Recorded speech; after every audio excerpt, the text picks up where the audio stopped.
Hi, welcome to my channel Data Engineering. This video is in language Tamil, and if you want the same video in English, you can find the link in the description box of this video. இன்னைக்கு நம்ம என்ன topic பார்க்க போறோம் அப்படின்னா road map for data engineer, big data engineering. So எப்படி நான் வந்து big data engineer ஆகணும், அப்படி ஆகணும்னா நான் என்னென்ன பண்ணணும் அப்படிங்கிறத இன்னைக்கு நம்ம பார்க்க போறோம். And this is your Gautham. I am working as a data engineer. Okay, நம்ம இன்னைக்கு டாபிக் பார்க்கலாம். ஸோ இதில் வந்து நான் ஒரு 8 ஸ்டெப் கொடுத்துருக்கேன். இந்த 8 ஸ்டெப்புமே நீங்கள் பண்ணுறதுக்கு வந்து டியூரேஷன் அப்படின்னு பார்த்துக்கிட்டிங்கன்னா 2 மாதம் போதும். ஸோ இந்த 2 மாதத்தில் பார்த்தீங்க அப்படின்னா லைக் டெய்லி வந்து நீங்கள் ஒரு 2 hours ஸ்பெண்ட் பண்ணீங்கன்னா போதும், you can able to achieve this. Okay, so 2 months அப்படிங்கிறதே வந்து ரொம்ப ஒரு மேக்ஸான ஒரு விஷயம். 2 hours per day அப்படிங்கிறப்போ, பட் இதை நீங்கள் வந்து லைக் இல்லை நான் 3 மாதம் ஆகும் 4 மாதம்னாலும் fine, but still 2 months is wait enough. Okay, ஒரு பிக் டேட்டா இன்ஜினியர் அப்படின்றது வந்து ஒரு டிமாண்டான ஒரு டெர்மினாலஜி. லாஸ்ட் ஒரு 3, 4, 5 இயர்ஸாகவே வந்து யூஸ் ஆகிட்டு இருக்கு. 2013 வந்து டேட்டா இன்ஜினியர் அப்படின்னு சொல்லிட்டு நிறைய பேர் சொல்கிறாங்க. ஸோ டேட்டா இன்ஜினியர் அப்படின்னா ஃபர்ஸ்ட் ஆஃப் ஆல் எல்லாரும் நினைக்கிறது வந்து பிக் டேட்டாவில் மட்டும்தான் அப்படின்பா நினைப்பாங்க. பட் அது என்ன அப்படின்னு பார்த்தீங்கன்னா அது வந்து உண்மை கிடையாது. ஸோ பிக் டேட்டா மட்டும் இல்லை, நீங்கள் எனி டேட்டா ரிலேட்டட் டெக்னாலஜியில் ஒர்க் பண்ணாலும் you R a data engineer. அதாவது வந்து பிக் டேட்டா அல்லாத டெக்னாலஜி அப்படின்னு பார்த்தா இப்போ இன்ஃபர்மேட்டிக்கா, இல்லை நான் ஒரு ஆரக்கல்ல ஒர்க் பண்ணுறேன், நான் அபினேஷியில் ஒர்க் பண்ணுறேன், இல்லை நான் ஏதாவது ஒரு விஷுவலைசேஷன் டூலில் ஒர்க் பண்ணுறேன், anything that is related to data நீங்கள் ஒர்க் பண்ணீங்கன்னா you are a data engineer. ஓகேங்களா?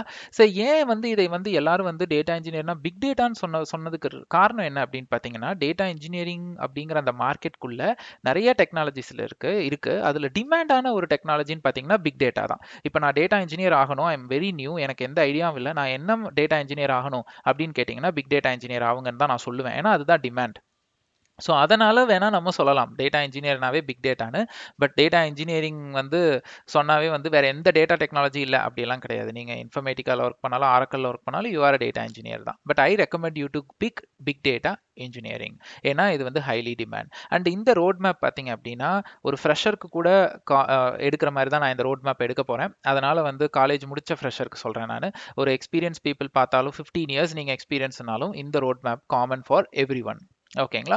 ஸோ இதில் வந்து நான் ஒரு பிக் டேட்டா இன்ஜினியர் ஆகணும். அதே மாதிரி வந்து இது வந்து நீங்கள் ஒன்லி ஃபார் ஜாவா டெவலப்பருக்கு சொல்கிறீங்களா, இல்லை வந்து சீக்வல் டெவலப்பருக்கா, அப்படியெல்லாம் கிடையாது. நீங்கள் ஒரு மெயின் ஃப்ரேம் டெவலப்பராக இருக்கலாம், நீங்கள் ஒரு டெஸ்டராக இருக்கலாம், நீங்கள் சப்போர்ட்டில் இருந்திருக்கலாம், இல்லை நீங்கள் ஜாவா டெவலப்பராக இருக்கலாம், நீங்கள் சீக்வல் டெவலப்பராக இருக்கலாம், நீங்கள் க்ளவுட் டெவலப்பராக இருக்கலாம், யாராக வேணாலும் இருக்கலாம். இந்த road map common for every single people who works in IT R even you are a fresher. இது வந்து உங்களுக்கு காமனான ஒரு ரோட் மேப் தான். த வெரி ஃபர்ஸ்ட் திங் நம்ம வந்து என்ன பண்ணணும், நான் பிக் டேட்டா இன்ஜினியரிங்காக ஆகணும்னா நான் வந்து ஃபஸ்ட்டு என்ன பண்ணணும்னா நம்ம லினக்ஸ் படிக்கணும். இங்கே வந்து பார்த்தீங்கன்னா எல்லா பிக் டேட்டா என்விரான்மெண்ட்டுமே கிளஸ்டர் செட்டப்புமே லினக்ஸ் என்விரான்மெண்ட்டில் தான் பில்ட் பண்ணியிருப்பாங்க. ஸோ நம்ம லினக்ஸோட அதிகமாக கம்யூனிகேட் பண்ண வேண்டியதாக இருக்கும். டெய்லி நம்ம லினக்ஸோட மட்டும்தான் ஒர்க் பண்ணுவோம். ஸோ அப்போ வந்து நம்ம லினக்ஸில் வந்து இந்த பேசிக் கமெண்ட்ஸ் எல்லாமே நமக்கு தெரிஞ்சிருக்கணும். செல் ஸ்கிரிப்டிங் எழுத தெரிஞ்சிருக்கணும். The very first thing what you have to do is Linux, learn Linux. ஏன் விண்டோஸில் வந்து பிக் டேட்டா சப்போர்ட் பண்ணாதானா? சப்போர்ட் இருக்குது, அது படிக்கிறதுக்காக மட்டும்தான் இருக்கோ இல்லையோ ரியல் டைமில் அது அதிகம் யூஸ் பண்ண மாட்டாங்க. 95% நான் சொல்லுவேன் people will use Linux environment in real time. லினக்ஸில் தான் இன்ஸ்டால் பண்ணுவாங்க. ஸோ நீங்கள் லினக்ஸ் எப்படி படிக்கணும்னா நீங்கள் லினக்ஸ் ஓஎஸ் ஒன்று இன்ஸ்டால் பண்ணிக்கோங்க உங்கள் மிஷினில். உபுண்டுவோ இல்லை சென்டோஎஸோ இல்லை ரெட் ஹேட்டோ இல்லை சுசி ஏதோ இந்த மாதிரி எவ்வளோ லினக்ஸ் இருக்கு இல்லையா, நீங்கள் எதை வேணால் போட்டுக்கோங்க. நான் உபுண்டு ப்ரிஃபர் பண்ணுவேன், போட்டுக்கோங்க. அதில் பேசிக்ஸாக ஒரு ஃபைல் ஹேண்ட்லிங் கமெண்ட்ஸு, அதே மாதிரி directory related comments, memory related comments, process related comments, இது மாதிரி பேசிக் கமெண்ட்ஸ் படித்தா போதும், ரொம்ப உள்ளே போகணுங்கிறதுல. அதே மாதிரி பேசிக்காக செல் ஸ்கிரிப்டிங் எழுத தெரிஞ்சிருக்கணும், அவ்வளோதான். இது வந்து உங்களுக்கு ஹார்ட்லி ஒரு 5 days போதும். டெய்லி 2 hours உட்காந்திங்கன்னா 5 days is quite enough for you to complete. அதுக்கப்புறம் தெரிய வேண்டியது என்ன அப்படின்னு பார்த்தீங்கன்னா second step number 2 sequel, SQL. அதாவது நம்ம டேட்டா பேஸோட லாங்குவேஜ் தான் வந்து எஸ்கியூஎல் அப்படின்னு சொல்லுவோம். இது வந்து நம்ம எல்லாருமே காலேஜில் படிச்சிருப்போம். நீங்கள் ஐடி மேஜர் எடுத்திருந்தீங்க, கம்ப்யூட்டர் சயின்ஸ் ஐடி எடுத்திருந்தீங்கன்னா கண்டிப்பாக எல்லாருக்கும் நமக்கு தெரியும். காலேஜில் நம்ம எந்த அளவுக்கு படித்தோமோ அது போதும். நமக்கு ஒரு டேபிள் கிரியேட் பண்ணி இன்சர்ட் பண்ணி டெலீட் பண்ணுறதுக்கு ஜாயின்ஸு, சப்குவரிஸு, அதே மாதிரி வந்து சம் ஸ்டாட்டிஸ்டிக்ஸ் ஃபங்க்ஷன்ஸ், இந்த மாதிரி அதில் இருக்கிற predefine functions and predefine functionality use பண்ண தெரிஞ்சால் போதும். ட்ரிகர்ஸு, ஸ்டோர்டு ப்ரொசீஜர் இந்த அளவுக்குலாம் நமக்கு இங்கே பிக் டேட்டாவில் யூஸ் ஆகாது. அதே மாதிரி வந்து இதை நான் எப்படி படிக்கிறதுனா ஒன்றும் இல்லை, ஏதாவது ஒரு ஆர்டிபிஎம்எஸ் உங்கள் மிஷினில் போட்டுக்கோங்க. மைசீக்வல் போடுங்க, இல்லை ஆரக்கல் போடுங்க. நான் மைசீக்வல் ப்ரிஃபர் பண்ணுவேன். ஏன்னா மைசீக்வலோட சீக்வலும் ஆரக்கலோட எஸ்கியூலும் கொஞ்சம் மாறும். அந்த மைசீக்வலோட எஸ்கியூலோட சின்டாக்சஸ் தான் நம்ம இங்கே பிக் டேட்டாவில் அதிகமாக யூஸ் பண்ணுவோம். அதனால் நான் அதை ப்ரிஃபர் பண்ணுவேன், அதை யூஸ் பண்ணிக்கோங்க. பட் சீக்வல் நாலேஜ் வந்து எல்லாருக்குமே ஒரு ஜாலியான விஷயம் தான், எல்லாருக்குமே அது தெரியும். ஸோ இது வந்து hardly again it will take 3 to 4 days தான் எடுக்கும். பெர் டே 2 hours வந்து ஸ்பெண்ட் பண்ணீங்கன்னா சீக்வல் வந்து 4 நாளில் முடிச்சிடலாம். Okay, next programming language okay இப்போதான் வந்து எனக்கு நீங்கள் ஆப்பு வைக்கிறீங்க அப்படின்னு நீங்கள் நினைக்கலாம். Just kidding. ஸோ என்ன அப்படின்னா ப்ரோக்ராமிங் லாங்குவேஜஸ் பொறுத்த வரைக்கும் இன்னைக்கு அது ஒரு அடிப்படை ஆயிருச்சு எந்த ஒரு டெக்னாலஜி போனாலுமே. ஸோ ஃபர்ஸ்ட் ஆஃப் ஆல் வந்து உங்கள் மைண்டில் வந்து எனக்கு ப்ரோக்ராமிங் லாங்குவேஜ் தெரியாது, எனக்கு ப்ரோக்ராமிங் லாங்குவேஜ் கஷ்டம்ன்ற அந்த ரெண்டு மைண்ட் செட்டையும் நீங்கள் ரிமூவ் பண்ணணும் தயவுசெய்து. ஸோ ஏன்னா ப்ரோக்ராமிங் லாங்குவேஜ் வந்து ஒரு மஸ்ட்ன்றப்போ அப்போ நம்ம மைண்டில் அதை வைக்கவே முடியாது. ஓகேங்களா? ஸோ இன்னைக்கு வந்து நீங்கள் வந்து இது நாள் வரைக்கும் ஒரு நான் ப்ரோக்ராமிங் என்விரான்மெண்ட்டில் நீங்கள் ஒர்க் பண்ணியிருந்திருக்கலாம். பட் இப்போ நீங்கள் எந்த டெக்னாலஜி எடுக்கணும் அப்படின்னாலும் சரி நீங்கள் ப்ரோக்ராமிங் லாங்குவேஜும் தெரிஞ்சிருக்கணும். ஸோ 50% சீக்வல் தெரிஞ்சிருக்கணும்னா 50% ப்ரோக்ராமிங் தெரிஞ்சே இருக்கணும். கண்டிப்பாக நம்ம கெரியர் சுவிட்ச் பண்ணி தான் ஆகணும் அப்படின்றப்போ நான் இவ்வளோ நாள் சீக்வல் இருந்தேன், இப்போ வந்து இதில் எனக்கு ப்ரோக்ராமிங் இருக்குன்னு சொல்லிட்டு அதனால் அந்த டெக்னாலஜியை தட்டி கழிக்க முடியாது. அப்போ நம்ம எப்படி வந்து கெரியர் மாறுறது, எப்படி வந்து பிரைட் ஆகுறது, எப்படி வந்து ஏர்ன் பண்ணுறது. ஸோ அந்த ஒரு மைண்ட் செட் இருந்ததுன்னா அதை ரிமூவ் பண்ணுங்க. ஈவன் ஒரு 8 இயர்ஸ்க்கு மேலே இருக்கிறவங்களுக்கு இந்த மைண்ட் செட் இருந்தால் நான் ஒத்துக்குவேன். ஆனால் கண்டிப்பாக 8 இயர்ஸ்க்கு கம்மி, அதாவது 3 இயரில் இருக்கிறவங்க, 4 இயர் எக்ஸ்பீரியன்ஸ் ஃப்ரெஷர்லாம் வந்துட்டு எனக்கு ப்ரோக்ராமிங் லாங்குவேஜ் பிடிக்கலன்னு சொன்னீங்கன்னா நான் எனக்கு கோவம் வந்துடும். Sorry to say that. But என்னன்னா that is a right time for you to learn everything. நமக்கு வந்து ஃபர்ஸ்ட் 8 வருஷமே வந்து லேர்னிங் ஸ்பேஸ்ன்னு தான் சொல்லுவாங்க ஐடியில். அந்த 10 வருஷத்தையே அப்படி தான் சொல்லுவாங்க. ஸோ அப்போ நம்ம இருக்கிறது லேர்னிங் ஃபேஸ்ன்றனால நீங்கள் அப்படி பிடிக்கலன்னு எதுவும் சொல்லக்கூடாது. ஓகே, இதெல்லாம் வந்து ஒரு ஜென்ரல் அட்வைஸ், நமக்கு போகிறேன்னு நினச்சிக்காதீங்க. இதில் வந்து பிக் டேட்டாவில் இம்பார்ட்டன்ட் ப்ரோக்ராமிங் லாங்குவேஜஸ் என்னென்ன அப்படின்னு பார்த்தீங்கன்னா 3 தான்: ஜாவா, பைத்தான் அண்ட் ஸ்காலா. இதில் ஏதாவது ஒன்று பிக் பண்ணுங்க. நான் 3ன்னு சொல்ல போகிறதில்ல. ஏதாவது ஒன்றை வந்து நீங்கள் பிக் பண்ணிக்கோங்க. அதில் என்ன படிக்கணும், அதாவது டேட்டா இன்ஜினியரிங்க்கு என்ன கான்செப்ட்ஸ் படித்தா போதுமோ அதை மட்டும் படிக்கணும். ஃபுல்லாக படிக்கிறனால தான் உங்களுக்கு வெறுப்பாகுது. ஸோ அதை மட்டும் நான் உங்களுக்கு சொல்கிறேன். ஸோ டேட்டா இன்ஜினியர்ஸுக்கு தேவையான ப்ரோக்ராமிங் டாபிக்ஸ்னே தனியாக ஒரு வீடியோ போட்டிருக்கேன். அந்த வீடியோ வந்து லிங்க் டிஸ்கிரிப்ஷன் பாக்ஸில் கொடுத்துருக்கேன். இந்த வீடியோ முடிகிற வரைக்குமே நான் என்னென்ன வீடியோ எல்லாம் பார்க்கணும்னு சொல்கிறேனோ அதெல்லாம் தயவுசெய்து பாருங்கள். அது நான் எனக்கு வியூஸ் எடுக்கணுங்கிறதுக்காக நான் சொல்லலை. பட் அதெல்லாம் வந்து கண்டிப்பாக தேவையில்லை. எல்லாத்தையும் ஒரே வீடியோவாக போட முடியாது. அதுக்கு தனியாக வீடியோ இருக்குது. நான் அதெல்லாம் அப்பப்போ சொல்கிறேன். நீங்கள் அந்த வீடியோவை மட்டும் எடுத்து வச்சுக்கோங்க. இந்த வீடியோ முடிஞ்சோடனே அதை ஒன்று ஒன்றா பார்க்க ஆரம்பிங்க. ஓகே. ஸோ இதில் வந்துட்டு அதை என்னென்ன டாபிக்ங்கிறத நான் இங்கேயும் சொல்கிறேன். இப்போ ஜாவா எடுத்துக்கிட்டிங்கன்னா பேசிக்காக ஜாவானா அதோட ஆர்கிடெக்சர், அதோட அட்வான்டேஜ், டிஸ்அட்வான்டேஜ், கம்பைலேஷன் ப்ராசஸ் எல்லாத்தையும் படிச்சிருங்க. அதுக்கப்புறம் நீங்கள் என்ன தெரிஞ்சுக்கணும்னா லைக் அந்த data types, variables, conditional statements, looping statements, அந்த இஃப் கண்டிஷன், ஃபார் லூப் அதெல்லாம் தெரிஞ்சுக்கோங்க. அதுக்கப்புறம் ஊப்ஸ் கான்செப்ட்ஸ், அந்த கிளாஸ், ஆப்ஜெக்ட், இன்ஹெரிட்டன்ஸ்லாம் நம்ம படிச்சிருப்போம் காலேஜ் டேஸில். அது படிக்கலைனாலும் ஜாவாவில் எல்லா ப்ரோக்ராமிங் லாங்குவேஜ்லையும் அது ஒரு காமன் கான்செப்ட்ஸ் தான், அது தெரிஞ்சிருக்கணும். அதுக்கப்புறம் exception handling, string handling, file handling, JDBC connectivity, அதுக்கப்புறம் கலெக்ஷன்ஸ்னு ஒரு டாபிக் இருக்குது. செட்டு, மேப்பு, லிஸ்ட்டுன்னு சொல்லுவாங்க. இந்த டாபிக் இவ்வளோதாங்க. இதை மட்டும்தான் ஆஸ் அ டேட்டா இன்ஜினியர் நீங்கள் படிக்கணும். வேறு எதுவுமே வேணாம். நான் வந்து வெப் லாங்குவேஜ் படிக்கணுமா, இல்லை வந்து நான் வந்து நெட்வொர்க்கிங் ப்ரோக்ராம் படிக்கணுமா, இல்லை த்ரெட்ஸ் படிக்கணுமா, அதெல்லாம் எதுவுமே வேண்டாம். இது மட்டும் நீங்கள் படிச்சீங்கன்னா போதும். அதே மாதிரி டேட்டா ஸ்ட்ரக்சர்ஸ் வந்து தெரிஞ்சுக்கிறது நல்லது தான். பட் அதை வந்து நான் இப்போ வைக்கணுமானா தேவையில்லை. நீங்கள் இந்த 8 ஸ்டெப்பு முடிச்சதுக்கப்புறம் நீங்கள் டேட்டா ஸ்ட்ரக்சர்ஸ் எடுத்துகிட்டு வந்து உள்ளே வச்சுக்கோங்க. இப்போதைக்கு அது வேணாம். டேட்டா ஸ்ட்ரக்சர்ஸ் அண்ட் அல்காரிதம் இப்போதைக்கு வேணாம். இது ஸ்டெப் நம்பர் 3. ஸோ இது வந்து ஹார்ட்லி ஒரு 7 நாள் ஸ்பெண்ட் பண்ணுங்க. டெய்லி 3 மணி நேரம் டைம் போடுங்க. கண்டிப்பாக நான் சொன்ன டாபிக்ஸை நீங்கள் முடிச்சிடலாம். ஓகே. அதுக்கப்புறம் ஸ்டெப் நம்பர் 4. இப்போ தான் நம்ம பிக் டேட்டா டெக் ஸ்டாக்குள்ளே இறங்குறோம். ஸோ இந்த பிக் டேட்டா ஸ்டாக்ல வந்து பார்த்தீங்கன்னா HDFS, ஹைவ், ஸ்பார்க் பேட்ச், ஸ்பார்க் சீக்வல்னு சொல்லிட்டு நான் 4 டெக்னாலஜி போட்டிருப்பேன். இந்த ஃபர்ஸ்ட் ரெண்டும் ஹடூப்ன்ற ஒரு ஃப்ரேம் ஒர்க்கில் வரும். இந்த அடுத்த ரெண்டும் பார்த்தீங்க அப்படின்னா இட் கம்ஸ் அண்டர் ஸ்பார்க்குங்கிற ஒரு ஃப்ரேம் ஒர்க்கில் வரும். ஓகேங்களா? ஸோ இது ரெண்டு தான். ஸோ ஹடூப் அண்ட் ஸ்பார்க்குங்கிற இந்த ரெண்டு காம்பனண்ட் தான் இண்டஸ்ட்ரியில் ரொம்ப ரொம்ப ரொம்ப வந்து பார்த்தீங்கன்னா ஹைலி யூஸ்ட். சரி, பிக் டேட்டாலனாவே இவ்வளோ தானா அப்படின்னா அப்படிலாம் கிடையாது. இன்னும் நிறைய இருக்குது. பட் நீங்கள் எந்த ப்ராஜெக்ட் வேணாலும் எடுத்துக்கோங்க. ஒரு பிக் டேட்டா டெவலப்பர் உங்கள் ஃப்ரெண்டோ இல்லை உங்கள் லிங்க்டின்ல யாராவது கனெக்ஷன் இருப்பாங்க இல்லைங்களா, அவங்கள்ட்ட போய் கேளுங்க. ரேண்டமாக ஒரு 10 பேர்கிட்ட கேளுங்க. ஒரு ஸ்டடிக்காக தான் கேளுங்களேன். உங்கள் ப்ராஜெக்ட்ல என்ன டெக் ஸ்டாக் யூஸ் பண்ணுறீங்க? கண்டிப்பா இந்த 4ஐயும் சொல்லிட்டு தான் அடுத்தது எக்ஸ்ட்ரா இருந்தால் சொல்லுவாங்க. இந்த 4ல இருந்து எதுவுமே குறையவே குறையாது. அதுதான் ரியாலிட்டி. ஸோ இந்த 4ம் நம்ம டீமுக்கு போகிறதுக்கு முன்னாடி ஒரு ஜாப் அட்டன் பண்ணுறோம், இன்டர்வியூ அட்டன் பண்ணுறோம் அப்படின்னா அதுக்கு முன்னாடி தெரிஞ்சுக்க வேண்டிய 4 காம்பனண்ட் கண்டிப்பாக இதுதான். அதுக்கப்புறம் எக்ஸ்ட்ராலாம் நம்ம டீமில் போய் கூட லேர்ன் பண்ணலாம். இப்போ நிறைய பேர் கேட்கலாம், பிக் டேட்டா பற்றி தெரிஞ்சவங்க இந்த வீடியோ பார்த்தீங்கன்னா கேட்கலாம், நோ சீக்வல் டேட்டா பேஸ் நீங்கள் ஏன் போடல? So no sequel database எல்லாம் பார்த்தீங்கன்னா 10 ப்ராஜெக்ட்டில் 2 ப்ராஜெக்ட்டில் தான் யூஸ் பண்ணுவாங்க. அதெல்லாமே வந்து ஈவன் ஜேடியில் மென்ஷன் பண்ணியிருந்தாலுமே இன்டர்வியூவில் பெருசாக கேட்க மாட்டாங்க. ஓகேங்களா? ஸோ இல்லை நான் அப்படியும் படிக்கணும்னு ஆசைப்படுறீங்கன்னா இந்த 8 ஸ்டெப்பையும் முடிச்சுட்டு அதெல்லாம் படிச்சுக்கோங்க. இப்போதைக்கு நோ சீக்வல்லாம் உள்ள நீங்கள் கொண்டு வரவே வேண்டாம். அந்த மாதிரி டெக்னாலஜிலாம் டீமில் உங்களுக்கு சொல்லி தருவாங்க. ஸோ அதெல்லாம் அவ்வளோவா உங்கள்கிட்ட எதிர்பார்க்க மாட்டாங்க. ஓகே. ஸோ இந்த ஸ்டெப் நம்பர் 4ல் நான் உங்களுக்கு ஒரு 5 வீடியோ நான் ரெக்கமெண்ட் பண்ண போகிறேன். அது எல்லாத்தையுமே நீங்கள் பார்த்துட்டு தான் இந்த ஸ்டெப் நம்பர் 4 வந்து டீட்டெயில்டாக இறங்க ஆரம்பிக்கணும்.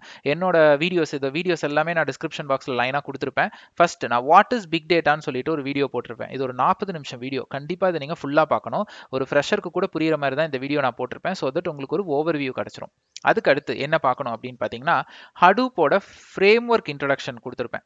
அன்பாக்சிங் ஹடூப்பும் ஏதோ ஒரு டைட்டில் கொடுத்துருப்பேன். அதில் என்னன்னா ஹடூப்பில் வந்து HDFS ஹைவ் மட்டும் இல்லை, இந்த மாதிரி ஒரு 10 காம்பனன்ட் இருக்குது. அந்த ஒவ்வொரு காம்பனன்ட் பற்றியும் நான் அதில் எக்ஸ்பிளைன் பண்ணியிருப்பேன். அதே மாதிரி ஸ்பார்க் ஃப்ரேம் ஒர்க் எடுத்துக்கிட்டிங்கன்னா அதுலேயும் இப்போ இங்கே நான் 2 தான் போட்டிருக்கேன், அதில் 2 மட்டும் இல்லை, அதுலேயும் நிறையா இருக்கும். ஸோ நீங்கள் என்ன பண்ணணும்னா அந்த வீடியோவும் நான் எக்ஸ்பிளைன் பண்ணியிருப்பேன். ஸ்பார்க்னா என்ன, அதில் என்னென்ன காம்பனன்ட் இருக்குது, ஸ்பார்க் இன்ட்ரடக்ஷன் ஒரு வீடியோ இருக்கும், அது பார்க்கணும். அடுத்து வந்து ஹடூப் இன்ஸ்டலேஷன் எப்படி பண்ணணும், ஸ்பார்க் இன்ஸ்டலேஷன் எப்படி பண்ணணும், ரெண்டோட இன்ஸ்டலேஷன். இந்த 5 வீடியோவையும் நீங்கள் கண்டிப்பாக பாருங்கள். இதை பார்த்தீங்கன்னா நீங்கள் ஒரு கிக் ஸ்டார்டிங் நீங்கள் ஆரம்பிச்சிடலாம், நீங்கள் வந்து ஒர்க் ஆரம்பிச்சிடலாம், படிக்க ஆரம்பிச்சிடலாம், படித்ததை வந்து ப்ராக்டிஸ் பண்ணவும் ஆரம்பிச்சிடலாம் நீங்கள்.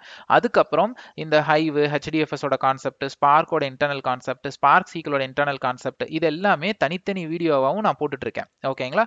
So Hadoop playlist, Hive playlist, Spark playlist 3 playlist link வந்து நான் டிஸ்கிரிப்ஷன் பாக்ஸில் கொடுத்துருப்பேன். நீங்கள் அதில் போய் பார்த்தீங்கன்னா வீடியோஸ் எல்லாமே நான் லைக் வீக் பை வீக் நான் அப்லோட் பண்ணிக்கிட்டே இருப்பேன். அதெல்லாம் பாருங்க. இல்லை எனக்கு வந்து அந்த சில வீடியோஸ் எல்லாம் மிஸ் ஆகுதுன்னு உங்களுக்கு தோணுச்சுன்னா அது வந்து எங்கே கிடைக்குமோ நீங்கள் வேறு யூடியூப் சேனல்லையோ இல்லை வேறு கூகுள் பிளாக்லையோ நீங்கள் சர்ச் பண்ணி படிச்சுக்கோங்க. பட் டாபிக்ஸ் இதுதான். ஓகேங்களா? அடுத்து வந்து பார்த்தீங்கன்னா step number 5. So step number 5 வந்து ETL கான்செப்ட்ஸ் வந்து தெரிஞ்சுக்கணும். அதாவது ETLனா டேட்டா வேர்ஹவுஸில் வர்றது தான் ETL, எக்ஸ்ட்ராக்ட் ட்ரான்ஸ்ஃபார்ம் லோடுன்னு சொல்லுவாங்க. டேட்டா ரிலேட்டட் டெர்மினாலஜிஸ் எல்லாம் நம்ம கொஞ்சம் தெரிஞ்சுக்கணும். இது நீங்கள் ஆல்ரெடி ஒரு டேட்டா ப்ராஜெக்ட்ல இருந்து தான் இப்போ நீங்கள் பிக் டேட்டாவுக்கு வர்றீங்கன்னா உங்களுக்குலாம் இது ஈஸியாக இருக்கும். அப்ளிகேஷன் சைடில் இருந்தோ இல்லை மெயின் ஃப்ரேம் சைடில் இருந்தோ டெஸ்டிங் சைட்லையோ இருந்து வர்றவங்களுக்கு வந்து இந்த ETL டேர்ம்ஸ் எல்லாம் புரியாது. திடீர்னு டேட்டா ரெப்ளிகேஷன் பாங்க, type A data, type 5 data, type 1 டேட்டாம்பாங்க, டேட்டா நார்மலைசேஷன் பாங்க, டேட்டா டீநார்மலைசேஷன் பாங்க. ஸோ இதெல்லாமே வந்து நமக்கு அங்கே தெரியாது. ஸோ தெரியலனா கேட்கலாம், அவங்க நம்மளை தப்பாலாம் எடுத்துக்க மாட்டாங்க, நமக்கு அவங்க எக்ஸ்பிளைன் பண்ணுவாங்க. பிகாஸ் நமக்கு வந்து டேட்டா டேர்ம்ஸ் எல்லாம் தெரிஞ்சுக்கிட்டு தான் போகணும் அப்படியெல்லாம் இல்லை. பட் ஸ்டில் நமக்கு வந்து அந்த ரெக்குயர்மெண்ட் நீட்டாக புரியும். நம்ம அந்த இடத்துல அவங்கள ஸ்டாப் பண்ணி இது என்னன்றது கேட்க தேவை இருக்காது. இதெல்லாம் வந்து ஒரு ஆட் ஆன் மாதிரி தான். பட் தெரிஞ்சு வச்சுக்கோங்க, கண்டிப்பாக நீங்கள் கூகுளில் போயிட்டு டேட்டா டெர்மினாலஜிஸ் இல்லை ETL கான்செப்ட்ஸ் அப்படின்னு போட்டிங்கன்னா சில பிளாக்ஸ் வரும், அதில் படிச்சுக்கோங்க, எல்லாத்தையும் படிங்க. ஒரு அதில் தியரிட்டிக்கலாக தான் படிக்க சொல்கிறேன் உங்களை. ஓகே, ஸோ இது வந்து ஸ்டெப் நம்பர் 5. அடுத்து ஸ்டெப் நம்பர் 6, கிளவுட் கம்ப்யூட்டிங். சரி, இதில் வந்து இந்த ஸ்டெப் நம்பர் 6 வந்து ஹைலி ஆப்ஷனல் தான் நான் சொல்லுவேன், பட் ரெக்கமெண்டட் தான். இது வந்து காம்போ டெக்னாலஜி அப்படின்னு சொல்லுவாங்க. ஒரு சைடிஸ் மாதிரி, மெயின் டிஸ்க் ஒரு சைடிஸ் இருக்கிற மாதிரி ஏதாவது ஒரு கிளவுட் கம்ப்யூட்டிங் பேசிக்ஸ் தெரிஞ்சுக்கோங்க. அதாவது வந்து பெஸ்ட் கிளவுட் செல்லர்ஸ்ன்னு பார்த்தீங்கன்னா AWS, அப்புறம் வந்து அசூர் மைக்ரோசாஃப்டோடது, அதுக்கப்புறம் வந்து கூகுள் கிளவுட். ஸோ இப்போ லீடிங்கில் இருக்கிறது பார்த்தீங்கன்னா கூகுள் கிளவுட், AWS ஃபர்ஸ்ட் 2 இடத்த பிடிக்கும். ஸோ அதில் வந்து அக்கௌண்ட் கிரியேட் பண்ணி அதை லேர்ன் பண்ணுங்கள், இல்லை யூடியூப் வீடியோஸ் கூட பாருங்கள். என்னோட சேனலில் வந்து நான் AWS வந்து கிட்டத்தட்ட ஒரு 30 வீடியோ போட்டிருப்பேன். ஸோ அதோட பிளேலிஸ்ட் லிங்க் இருக்குது. அதில் வந்து ஒரு சில சர்வீஸ் மட்டும் நீங்கள் பார்த்தா போதும். ஸோ அது வந்து லைக் அதெல்லாம் மட்டும் நீங்கள் கான்சென்ட்ரேட் பண்ணுங்கள். அதே மாதிரி வந்து இப்போ என்னோட டைட்டில் ரெஸ்யூமில் நான் எப்படி போட்டிருப்பேன் தெரியுங்களா, பிக் டேட்டா வித் AWS டெவலப்பர்ன்றதை நான் போட்டிருப்பேன். அதுதான் என்னோட காம்போ. இது ஒரு காம்போ டெக்னாலஜியாக நம்ம ஆட் பண்ணிக்கலாம். இது மட்டும் இல்லை, நீங்கள் எதை வேணாலும் காம்போவாக சொல்லிக்கலாம். நீங்கள் ஆல்ரெடி ஒரு ஜாவா டெவலப்பராக இருந்தீங்கன்னா பிக் டேட்டா வித் ஜாவான்னு சொல்லலாம். இல்லை நீங்கள் ஒரு ஆல்ரெடி ஒரு டேட்டா வேர்ஹவுஸாக இருந்தீங்கன்னா பிக் டேட்டா வித் டேட்டா வேர்ஹவுஸ்னு சொல்லிக்கலாம். ஈவன் டெஸ்டர் கூட பிக் டேட்டா வித் டெஸ்டிங்னு போட்டுக்கலாம். பட் வந்து அது டெஸ்டிங் சைடில் போகிற மாதிரி ஆகிடும். பிக் டேட்டாலையும் கொண்டு போய் உங்களை டெஸ்டிங்லேயே போடுவாங்க அப்புறம். அதனால் அது மாதிரிலாம் இருந்தால் நீங்கள் ரிமூவ் பண்ணிடலாம். இது ஒரு காம்போ தான், பட் நான் ரெக்கமெண்ட் பண்ணுவேன் இதை நீங்கள் யூஸ் பண்ணுங்க அப்படின்னு சொல்லிட்டு. ஸோ இது வந்து ஆப்ஷனல். நீங்கள் இதை வந்து வேணான்னு நினச்சிங்கன்னா நீங்கள் விட்டுறலாம். அதுக்கப்புறம் ஸ்டெப் நம்பர் 7. ஓகே, இப்போ தான் நம்ம வந்து ஒரு முக்கியமான இடத்துக்கு வரோம். இப்போ பிக் டேட்டாலாம் படிச்சாச்சு. இப்போ நான் வந்து ப்ராஜெக்ட்ஸ் எல்லாம் வந்து நான் பண்ணி பார்க்கணும். பேசிக்ஸாக வந்து நீங்கள் ஒரு ட்ரான்ஸ்ஃபர்மேஷன் பண்ணுறதே ஒரு ப்ராஜெக்ட் தான். ஒரு இடத்துல இருந்து இன்னொரு இடத்த டேட்டா எடுத்துகிட்டு வந்து மூவ் பண்ணுறதுமே ஒரு ப்ராஜெக்டாலாம் நீங்கள் காமிக்கலாம். பட் இப்போ என்ன ப்ராஜெக்ட் எக்ஸ்பிளைன் பண்ணுங்கன்னா நீங்கள் சொல்லுவீங்க சோர்ஸில் இருந்தது டேட்டா எடுத்துகிட்டு வந்தால் ஸ்பார்க்கில் ட்ரான்ஸ்ஃபர்மேஷன் பண்ணி டெஸ்டினேஷனில் போட்டோம். பட் இதை தான் எல்லாரும் பண்ணுவாங்க. ஸோ நீங்கள் வந்து அந்த இடத்துல வந்து நீங்கள் ப்ராஜெக்டோட ஆர்கிடெக்சரை 2 நிமிஷத்தில் எக்ஸ்பிளைன் பண்ணிடணும். நாங்கள் என்ன எதிர்பார்ப்போம் அப்படின்னு ஆஸ் இன்டர்வியூ பேனலில் இப்போ நான் உட்காந்துருக்கேன்னா நான் உங்கள்கிட்ட என்ன எதிர்பார்ப்பேன்னா, நீங்கள் ப்ராஜெக்ட்டில் ஃபேஸ் பண்ண சேலஞ்சஸும் பெர்ஃபார்மன்ஸ் ஆப்டிமைசேஷனையும் தான் நாங்கள் எதிர்பார்ப்பேன். பிகாஸ் அதுதான் ஒவ்வொரு ப்ராஜெக்ட்லையும் டிஃப்ரெண்ட்டாக இருக்கும். நானும் ஸ்பார்க் தான் யூஸ் பண்ணுறேன், என்னோட டேட்டா வால்யூமும் 200 GB தான், உங்களுதும் ஸ்பார்க் தான், உங்களுதும் 200 GB தான். ஆனால் உங்களுக்கு ஸ்மூத்தாக போகுது, என்னதில் ஒர்க்கே ஆகலை. அப்போ அந்த இடத்துல ஆர்கிடெக்சர் சேம், பட் ஏன் என்னோட டேட்டா நவுறல, உங்களுக்கு நவுறுது. அப்போ நீங்கள் ஏதோ பண்ணியிருக்கீங்க, அதை எங்களுக்கு சொல்லணும். அந்த மாதிரி தான் நாங்கள் எதிர்பார்ப்போம். ஸோ அந்த பெர்ஃபார்மன்ஸ் நீங்கள் நெட்டில் சர்ச் பண்ணும் பொழுதும், ப்ராஜெக்ட் ஐடியாஸ் நெட்டில் சர்ச் பண்ணும் பொழுதும் நீங்கள் வந்து பெர்ஃபார்மன்ஸ் ஆப்டிமைசேஷன் இன் ஹடூப், பெர்ஃபார்மன்ஸ் ஆப்டிமைசேஷன் இன் ஹைவ், பெர்ஃபார்மன்ஸ் ஆப்டிமைசேஷன் இன் ஸ்பார்க், அந்த மாதிரி எடுத்து படிங்க. இல்லை நீங்கள் ஒரு இடத்துல ட்ரைனிங் எடுத்துக்கிறீங்கன்னா இந்த பெர்ஸ்பெக்டிவ்ல நீங்கள் அவங்கள்ட்ட கேளுங்க, எனக்கு இந்த மாதிரி சொல்லுங்க, இந்த மாதிரி கொடுங்க. நமக்கு என்ன தெரியாது, ஒன்றும் தெரியாது இல்லையா. நம்ம போய் ப்ராஜெக்ட்ஸ் கொடுங்கன்னா அவங்க வந்து இதிலிருந்து டேட்டா எடுத்து அங்கே போடுறது ஒரு ப்ராஜெக்ட்னு கொடுப்பாங்க. அது கரெக்ட் தான், நான் தப்பெல்லாம் சொல்லலை. பட் அதில் எகெயின் வந்து பெர்ஃபார்மன்ஸ் ஆப்டிமைசேஷனோட கேட்கணும். அதுதான் வந்து இன்டர்வியூல வந்து இன்ட்ரெஸ்டிங்கா உங்கள்ட்ட இருந்து கேட்பாங்க. பட் உங்க கொஸ்டின்ஸும் வந்து அதுல இருந்து தான் வரும் நிறையா. ஸோ அதனால அந்த மாதிரி உங்களோட ப்ரிப்பரேஷனை நீங்க வச்சுக்கணும். அடுத்த ஸ்டெப் நம்பர் 8. ஓகே, நீங்க 2 மாசம் நான் சொன்ன பிளான் படி நீங்க முடிச்சிட்டீங்க அப்படின்னா, நீங்க உங்களோட ரெஸ்யூமை வந்து டேட்டா இன்ஜினியரிங் ரெஸ்யூம் எப்படி ப்ரிப்பேர் பண்ணணுமோ அந்த மாதிரி ப்ரிப்பேர் பண்ணணும். ஸோ இந்த டேட்டா இன்ஜினியரிங் ரெஸ்யூம் வந்து எப்படி ரெஸ்யூம் ப்ரிப்பேர் பண்ணி எப்படி உங்களை நீங்க இன்டர்வியூல ப்ரொஜெக்ட் பண்ணிக்கிறோங்கிறத ஒரு வீடியோ ரெடி ஆயிட்டு இருக்கு. நான் இன்னொரு வீக்ல நான் அப்லோட் பண்ணிடுவேன் அதை. ஸோ இந்த வீடியோவை நீங்க அந்த பிளேலிஸ்ட்ல பார்த்துக்கிட்டே இருங்க. ஹடூப் பிளேலிஸ்ட், ஸ்பார்க் பிளேலிஸ்ட் எல்லாத்துலேயும் நான் அந்த வீடியோ போடுவேன். ஸோ அதை ஜஸ்ட் பார்த்துட்டே இருந்தீங்கன்னா நான் போட்டுருவேன். Like it's almost ready. நான் just to upload few more contents நான் ஆட் பண்ணி அப்லோட் பண்ணணும். சிவி ரெடி பண்ணி இன்டர்வியூஸ் அட்டன் பண்ணிடுங்க. ஓகே, ஸோ அட்டன் இன்டர்வியூஸ் இந்த இடத்துல பார்த்தீங்கன்னா நிறைய பேர் வந்து இன்டர்வியூஸ் வந்து அட்டன் பண்ண வந்து ஒரு ஒரு ஒரு பயம் வருது. ஏன்னா டெக்னாலஜி வந்து நியூங்கிறனால அவங்க வந்து அட்டன் பண்ண மாட்டேங்கிறாங்க.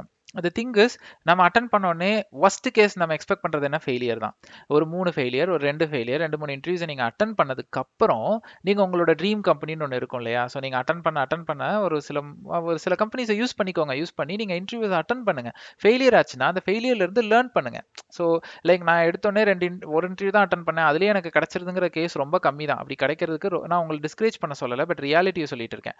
அப்படி உங்களுக்கு ஒரே ஷாட்ல கிடைச்சிருச்சுன்னா நான் ரொம்ப ஹாப்பியா இருப்பேன். ஓகேங்களா? அதே மாதிரி நிறைய பேருக்கு இன்னொரு கேள்வி என்னன்னா, இன்டர்வியூலாம் எனக்கு கிடைச்சிரும், நான் பண்ணிடுவேன், அங்க போய் நான் ஒர்க் பண்ண வேணாமா, நான் அந்த அளவுக்கு ரெடி ஆக வேணாமா? அப்ப அந்த அளவுக்கு நான் ரெடி ஆக வேணாமான்ற கேள்வியை எத்தனை நாள் தான் கேட்டுட்டே இருக்க முடியும்? எப்படி என்னால் அந்த அளவுக்கு ரெடி ஆக முடியும்? அங்க போனாதான் எனக்கு அந்த அந்த அளவுக்கு ரெடி ஆக முடியும். பிளஸ் இன்னொன்று என்னன்னா, நீங்க டே 1 போன உடனே உங்கள்ட்ட லேப்டாப்பை கொடுத்து 2000 லைன் கோட் அடி, 50,000 லைன் சீக்குவல் அடின்னுலாம் யாரும் சொல்ல போறதில்ல. See it happens all like that. நிறைய பேர் போனவங்க எல்லாம் என்கிட்ட சொன்னது என்னன்னா, எனக்கு வந்து பெருசா டிஃபரன்ஸ் தெரியல, I am so happy, I am so comfortable. அதாவது ஒரு 10 பேர்கிட்ட கேட்டிருக்கேன்னா 7 பேர் என்கிட்ட இதை சொல்லியிருக்காங்க. ஓகேங்களா? ஸோ நீங்க உள்ள போனோடனே உங்களை வந்து ஃபோர்ஸ் பண்ண போறது இல்லை. ஏன்னா அங்க டிசைன் சிஸ்டம்ஸ் எல்லாம் வேற வேறையா இருக்கும். என்னதான் டெக் ஸ்டாக் தெரிஞ்சிருந்தாலும் நம்ம அப்ளை பண்ண போற இடம் வேறையா இருந்ததுன்னா அந்த இடத்த புரிஞ்சுக்கணும் நம்ம. ஸோ அதை மாதிரி நமக்கு அவங்க கேட்டி கொடுப்பாங்க, எப்படி கோட் அடிக்கணுங்கிறத அவங்க சொல்லுவாங்க, எங்க எப்படி ரெக்குயர்மெண்ட்டை வாங்கி எந்த மாதிரி ஒர்க் பண்ணணும். ஸோ உங்களை எடுத்தோடனே இண்டிவிஜுவலா விட்டுற மாட்டாங்க. அதே மாதிரி வந்து இதை வந்து நான் வந்து ஒரு 15 இயர்ஸ் எக்ஸ்பீரியன்ஸோ இல்லை ஃப்ரெஷர் கோர்ஸோ இல்லை எந்த இயர் ஆஃப் எக்ஸ்பீரியன்ஸ்னாலும் நீங்க உள்ள போனோடனே you will be having some support. It's just not like an individual player or something like that. அது ரொம்ப ஒஸ்ட் கேஸ்ல தான் அப்படி நடக்கும். அந்த ஒஸ்ட் கேஸ்மே you can still able to handle. ஓகேங்களா? ஸோ அதுதான் நம்ம எக்ஸ்பீரியன்ஸ், அதுதான் நம்மளோட திறமை, ரைட்? ஸோ அதனால ஹெசிடேட் ஆகாதீங்க. நிறைய பேர் வந்து ஒரு வருஷம் விட்டுட்டு பண்றாங்க. அப்போ ஒரு வருஷம் விட்டுட்டு பண்ணும்பொழுது என்ன ஆகும்? திரும்பவும் 2 இன்டர்வியூ ஃபெயில் ஆக தான் ஆரம்பிக்கும். ஸோ எடுத்தோடனே நான் ஃபெயிலியர் தான் எக்ஸ்பெக்ட் பண்றேங்கிறப்போ ரியாலிட்டியில அதை உடனே பண்ணா என்ன? நான் ஏன் அதை ஒரு வருஷம் கழிச்சு பண்ணணும்? That is the important thing you have to understand. And then வந்து நான் சொன்ன மாதிரி இந்த சிவி பிளஸ் உங்களை எப்படி நீங்க ப்ரொஜெக்ட் பண்றோங்கிறது ஒரு பாயிண்ட் இருக்கு. அதை நான் ஒரு வீடியோவா போட்டுட்டு இருக்கேன் நான் சொன்ன மாதிரி. பட் அதுக்கு முன்னாடி இந்த 7 ஸ்டெப்பை நீங்க ரெடி பண்ணி வச்சுக்கோங்க. அந்த வீடியோ வந்தோடனே நீங்க அதையும் பாருங்க. தென் அந்த ஸ்டெப் நம்பர் 8 வந்து நான் ஒரு லைவ் கூட போலான் இருக்கேன். But it's plan. But videos நான் போட்டுருவேன். தென் லைவ்ல வந்து like I am planning it to do so. So இது எல்லாமே நீங்க வந்து தெரிஞ்சுக்கிட்டீங்க. இந்த 8 ஸ்டெப் முடிஞ்சிருச்சுன்னா you are a complete a product of big data engineer. So அதே மாதிரி வந்துட்டு like as I already told you, இது ஒரு specific experience perspectiveல நான் சொல்லலை. It's very common and you are across on any experience 2 years 3 years 10 years எல்லாருக்குமே இந்த road map வந்து பொருந்தும். அதே மாதிரி நான் சொன்ன எல்லா வீடியோஸும் நான் இங்கே லிஸ்ட் பண்ணேன் இல்லைங்களா, அதெல்லாமே நான் டிஸ்கிரிப்ஷன் பாக்ஸில் ஃப்ளோவாக கொடுத்துருப்பேன். அது எல்லாத்தையும் இந்த வீடியோ முடிச்சுட்டு நீங்கள் அதை கண்டிப்பாக பார்த்துருங்க.